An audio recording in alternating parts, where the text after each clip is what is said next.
फोर लाबोनानै होफैदों बेलासिनि लोगोसे दा बेयावहाय नोंथांमोना मा दं नोंथांमोना नायलांबानो जाबाय। दा बेवहाय बुंखानानै होनाय जागोन नोंथांमोना बबेयावबा नुखाबायबो जानो हागौ, माखासेया नोंथांनि थाखाय गोदान जानो हागौ।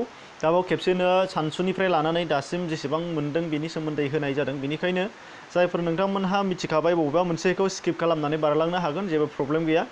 दा बेहाय फैदो, फार्स्टआव नुनो मोननाय जादों सोनाब बंग'आव गाहाय मन्थ्रिनि नरेन्द्र मदि बिथाङा फैदों। बेखौ खौरांखौ मैया नोंथांमोननि सिगाङाव फैनायनि खोथाखौ दिन्थिखादोंमोन। दा बाहाय नुनो मोन्दों सुपार साइक्ल'न आम्फाननि खहा जानाय ओनसोलफोराव सोनाब बंग'आव रायजोआव गिदिंफैदों। दा बिथाङा खहा जाजानायफोरनि थाखाय फैनानै 1000 कौटि रांनि मोनसे पेकेज फोसावलांबाय बे सोनाब बंग'नि थाखाय। दा बेनिफ्राय नुनो मोननाय जादों बे सोनाब बंग'आव गासै मैयासिम 72 सा थैनाय नुनो मोन्दोंमोन, नाथाय दासिम 80 सा सुबुङा थैबाय होननानै खौराङाव नुनो मोननाय जादों। 80 सा थैबाय होनदों। दा बिनिफ्राय नोंथांमोना नुनो मोननाय जादों हादोरसा सरकारनिफ्राय बे जाथायनि थाखाय जायफोरा थैदों बिथांमोननि थाखाय 2.5 लाख रां होनो खोथा होबाय होननानै खौरां बिजोंफोराव नुनो मोननाय जादों। दा बेखिनि। दा बाहाय माखासे जायफोर नेक्स्ट एग्जामनि थाखाय जिरायगोन, इन्टारभिउ होगोन, नोंथांमोननि थाखाय बेयो इम्परटेन्ट जागोन। बे डेट आरो बिथां नरेन्द्र मदि फैनाय बेसेबां थैदों बे केसफोरखौ नोंथांमोनहा गोसोआव लानो नांगोन। बेफोर कारेन्ट एफेयार्सआव हाबफाजोबगोन। नेक्स्टआव नोंथांमोनहा नुनो मोननाय जादों 2 नाम्बाराव दङ union health minister doctor Harshvardhan बिथाङा हु एबा वर्ल्ड हेल्थ अर्गेनाइजेशननि एग्जिकिउटिभ बर्डआव चेयारमेननि बिबानखौ दिनै रुजुनो मोनबाय।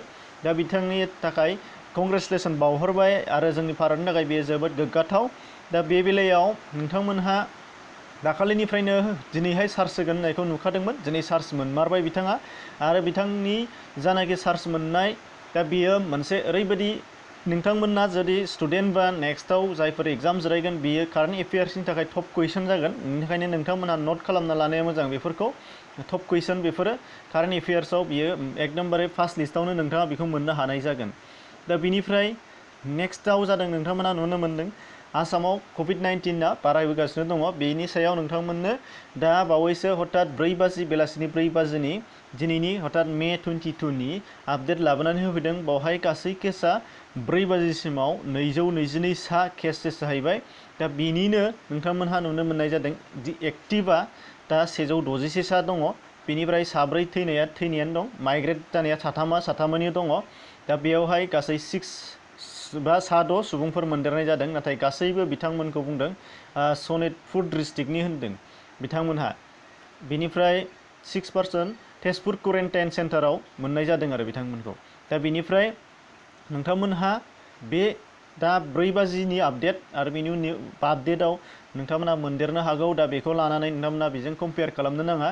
टाइमखौ नायनानै बुंब्लानो जाबाय। टाइमखौ नायनानै रुजुनानै लाबानो जाबाय आरो बांसिन हैनोबो हागौ, खमायहैनोबो हागौ। बेनि थाखाय दा बाहाय नुनो मोननाय जादों फैगौ 1 जुननिफ्राय खारनो गोनां 200टा रेलनि टिकेटखौ गोबां खाबुजों मोननो हासिगोन होननानै फोसावनाय जादों।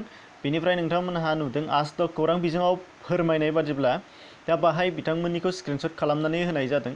बेयाव नोंथांमोनहा आसामसिम मा ट्रेन फैगोन बेनि सोमोन्दै आं नोंथांमोननो दाख्लैनो खिन्थाखादों। आरो बेनिफ्राय आरो दुलाराय भारत नाङैनो मा ट्रेन सोलिगोन नोंथांमोनहा लिस्टखौ मोनखाबायबो जानो हागौ।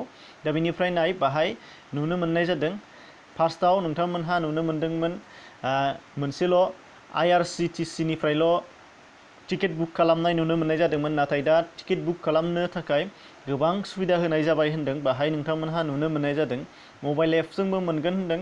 बेनिफ्राय रेलवे स्टेशन काउन्टारावबो मोनहैगोन होनदों। पस्ट अफिसाव मोनगोन होनदों।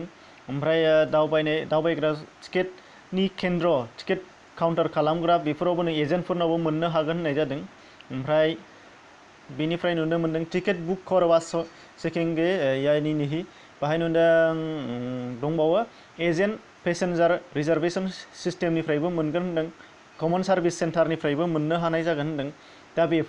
दा बेफोरनि अनगायै नोंथांमोनहा जा साननो हागौ बबे रेलवे स्टेशनाव मोनगोन। दा बे रेलवे स्टेशननि लिस्टखौबो बिथांमोना होखादों। नै बाहाय नोंथांमोना नायबानो जाबाय। बाहाय नुनो मोन्दों सेन्ट्रेल रेलवेनिफ्राय नोंथांमोनहा फोसावनायखौ नुनो मोनगोन।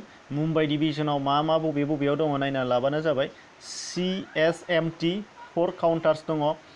बेनिफ्राय LTT 3 काउन्टार्सआव दङ। बेनिफ्राय दादाराव दङ 2 काउन्टार्स। बेनिफ्राय थानेयाव दङ 2 काउन्टार्स।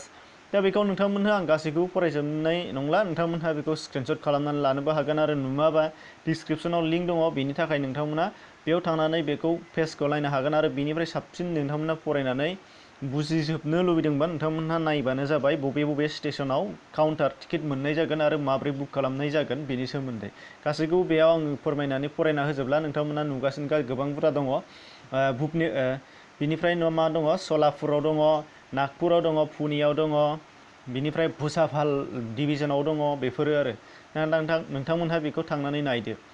दा बेनिफ्राय मोनसे गरम खौराङा जाहैबाय नोंथांमोना नुनो मोन्दों Pakistan international airline flight crush जानायनि खौरां मोननाय जादों। बे फ्लाइटआ लाहौरनिफ्राय कराची थांगासिनो दङमोन होनदों। बेयावहाय गासै 99 पेसेन्जारफोर आरो सा 8 क्रिउफोर दङमोन होननानै बुंदों।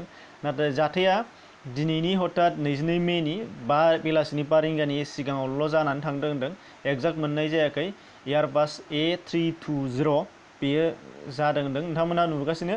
दा बेयाव सोर सोर मा आघात जादों एबा मानि थाखाय जाहोना मा बिनि सोमोन्दै डिटेल्स मोननो हाथ'वाखै, गोदानथार। बिनि थाखायनो नोंथांमोनहा बेयाव दिन्थिनाय नुनो मोननाय जायाखिसै। उननि भिडिअआव बा उनावहाय नोंथांमोनहा बेखौ मिथिनो मोननाय जागोन। आरो नोंथांमोनहा बिनिबो अरिजिनेल नायनो लुबैदोंबा मोनसे लिंक दङ, बेयाव थांनानै नायनो हागोन। दा बेखिनिमोन। गुबुन गुबुन खौरांफोर नोंथांमोना डिसक्रिपसनाव लिंक मोननाय जागोन। नायनायनि थाखाय साबायखर बावनाय थाबाय। गोजोन्थों।